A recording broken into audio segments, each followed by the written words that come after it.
ఎప్పుడైనా వీక్‌గా ఉన్నప్పుడు చాలామంది మనకి ఫ్రూట్స్ తినమని సజెస్ట్ చేస్తారు కదా! అందులోనూ మెయిన్‌గా దానిమ్మకాయ తినమంటారు.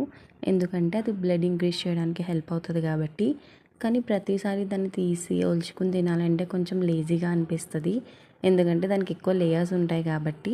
అండ్ లేయర్స్‌ని, పిక్కల్ని సెపరేట్ చేయాలంటే చాలా టైం పడతది. అందుకే మనం ఎప్పుడు అవి ఇంటికి తెచ్చుకున్నా మాక్సిమం ఫ్రిడ్జ్‌లోనే ఉండిపోతాయి. సో, ఈ ఫాలో అయితే మీరు కూడా ఈజీగా ఒలుచుకోవచ్చు. ఫస్ట్ అయితే ఆ దానిమ్మకాయని టాప్ అండ్ బాటమ్ చూపిస్తున్నట్టు కట్ చేయాలి.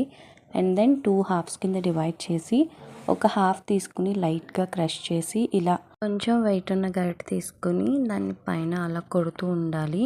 ఆ పీల్స్ అన్నీ అట్టే ఉండిపోతాయి. పిక్కలు మాత్రం కిందకి వచ్చేస్తాయి. ఇలా చేస్తే మనం తక్కువ టైంలోనే అండ్ ఆ పిక్కల్ని, పీల్స్‌ని సెపరేట్ చేయొచ్చు. తినడానికి కూడా ఈజీగా ఉంటది. చూపిస్తున్నట్టు క్లియర్‌గా వస్తాయి. మన ఇష్యూ అయితే ఎంజాయ్ చేస్తుంది. మీరు కూడా ట్రై చేసి ఎలా వచ్చిందో కామెంట్ చేయండి.